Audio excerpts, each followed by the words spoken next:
Welcome everyone in the North Frederick County area.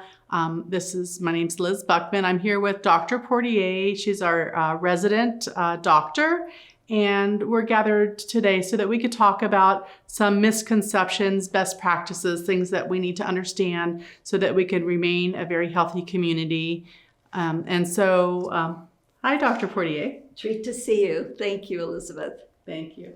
So we took sort of a poll of questions in our community, and some people were wondering what you're seeing or hearing from colleagues from the Frederick Health Department, things that are important that we need to know. Right now, of the people doing their drive-through with the COVID testing, about 19.5% are COVID positive. That's almost 20% of the people who are driving through. That's symptomatic people who are very concerned. We are finding a rise in our local area. It used to be, I could say, 21727 zip code was COVID-free, and put it COVID-19 or SARS-CoV-2. As the professional names are. It is becoming that there is no place like home. Mm-hmm. And I know that there are designated people who go out.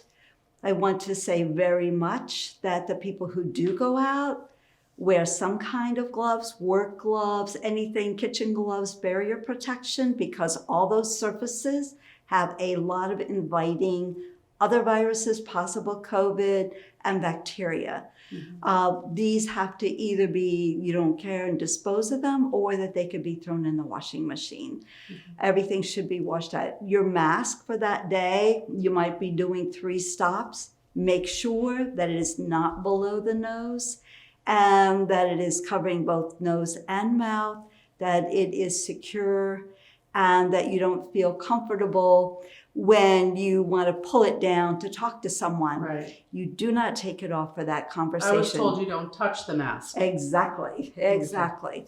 Now, for the mask, there are many different kinds of homemade things. I would say if you're using a t-shirt or a scarf. Or a homemade mask like this. A wonderful homemade mask, which so many of our volunteers have done. And I'll give you other examples. These are fantastic. Mm-hmm. What you're going to put on the lining on this side is also maybe cut out a coffee filter, or like I have a medical, what we call a 4x4, because that's like pretty much how the inches are.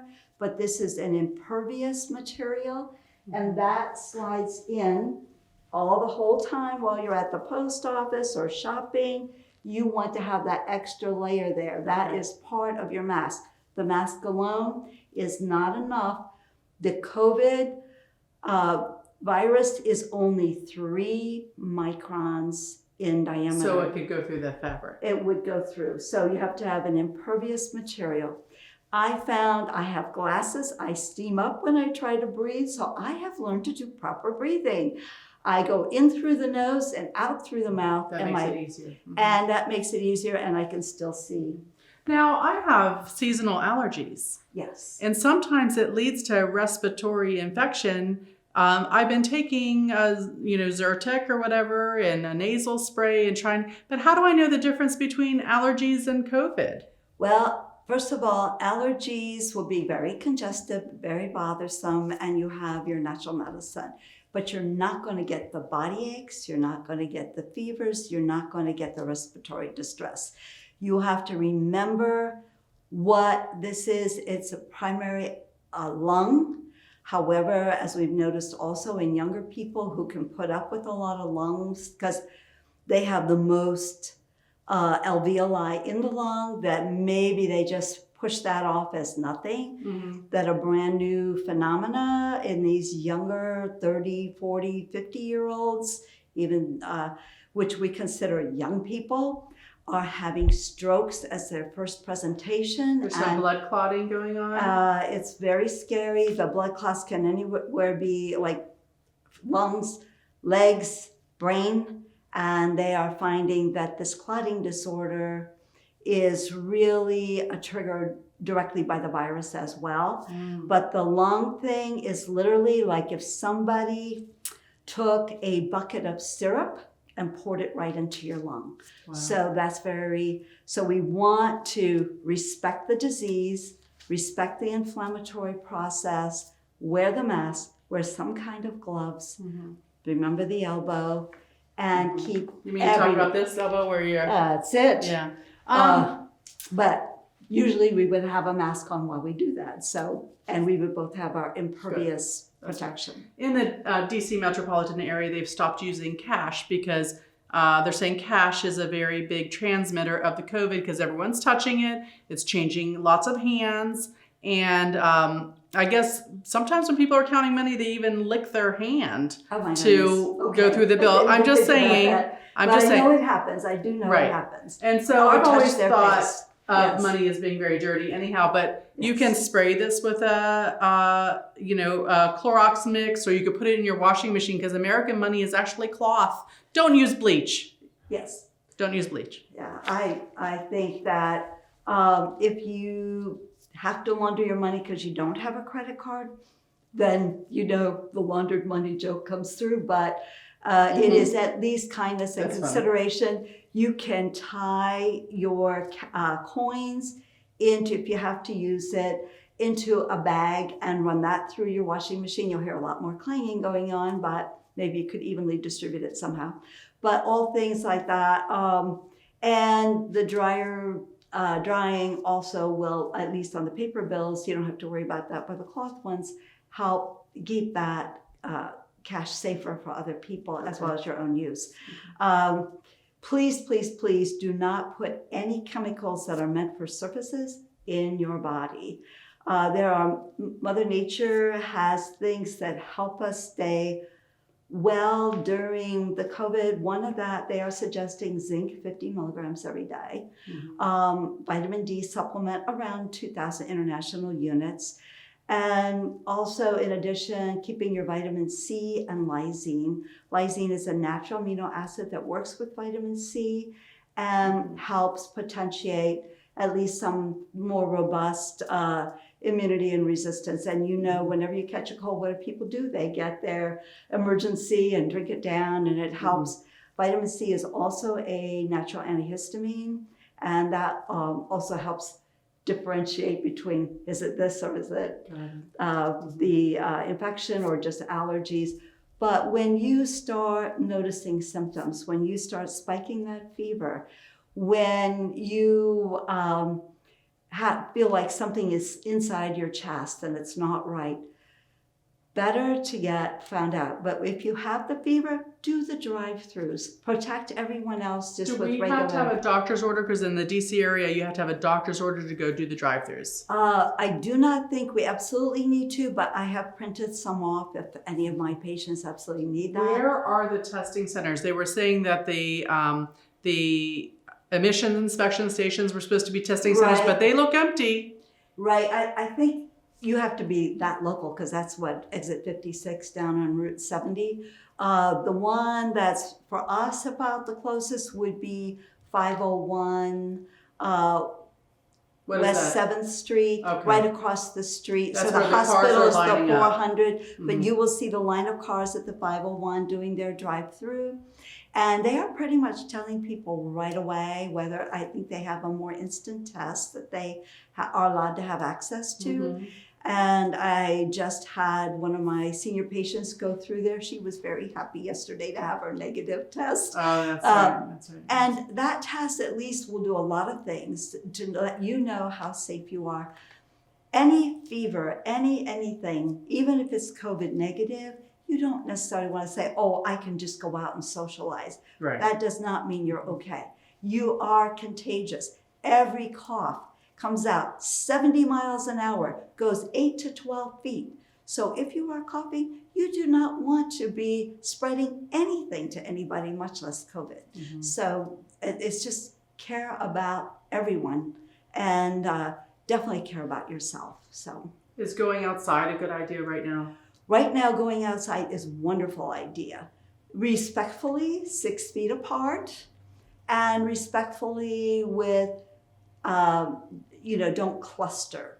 If you want to have a conversation, you back up And then keep your face mask on. If you had your face mask down because it was a beautiful day and you want to soak up the sunshine, have it around your neck. You can quickly put it up so you can have a conversation with someone. Don't just say, oh, I'm outside, it's fine. You know. But at least we need 15 minutes a day, everyone outside. The other thing I'm going to say is get your body in shape.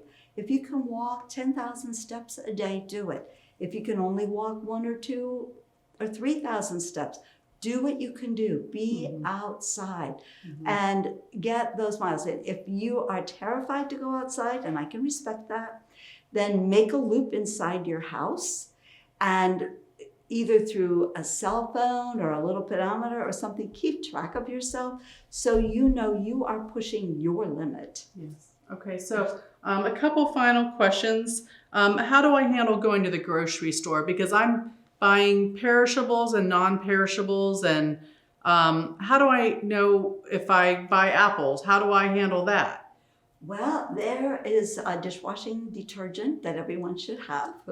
Remember, yes, our dishwashers do a lot of work, but they don't do all the work. So if you get a nice dishwashing liquid, everything can, at least apples and solid fruits, can be pretty much washed and not damaged. The other thing Like is lettuce? lettuce you definitely would be washing, not necessarily with dishwashing detergent, but maybe with some water and flush it out. Lettuce, the outer leaves are pretty, like if you get a head of lettuce, it's only the outer leaves that you would be super concerned about. So you could take those and use them for your composting. You know, just think about everything. Berries can get washed quickly. Blueberries are wonderful for running under, you know, if you have one of those power washers at the sink, you know, and just kind of scrub them down. But there's also, you know, I think a lot of our fruits are radiated. Also, you can kind of research like how your grocery store handles them. There are a lot of packaged vegetables.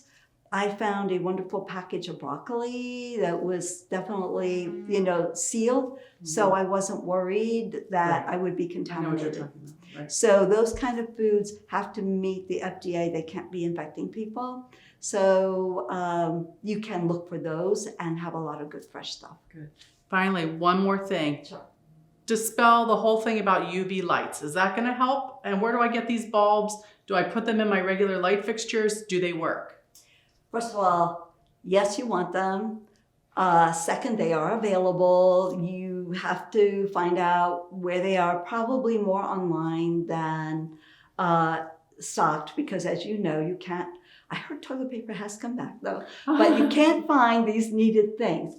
It does work. Yes, there might be nooks and crannies that they miss, but it will certainly reduce the contagion. We have a UV light in every exam room in our office, in every workplace, in my work area, in my office, and there's one hiding in the waiting behind room the cerebral, behind the plants. I figure get double benefit, you know. I just have to remember to water the plants. But everywhere we have, as air circulates, it will reduce the viral, the bacterial, and the yeast or fungus load. And everything can be dose critical. If we reduce the intensity, then that helps survivability. Now, if I have one of these masks and I'm done with my morning rounds of my patients and I've had my inner lining and everything, but now I don't want to change out my mask for the afternoon, I put it directly on top of my UV light. I separate out these two. I have a string, a UV string, and I just let it stay there for my half-hour lunch. I come back and I know that I'm pretty safe for the afternoon, to anything I collected. Right. And you can do this side, and your liner. So that will get you through a day. But after one day's use, if you've had a busy day, shopping or whatever, this goes into the washing machine. Good. Your coffee filter gets thrown away. So don't think, oh, I only have one, I'm going to keep it for the week. Find your sewers, have more than one mask. If you only go out every 3 days, maybe 1 or 2 of these wonderful masks. We have sewers at Mount St. Mary's. Mount St. Mary's helped our office stay safe by making us these face shields. as have other people.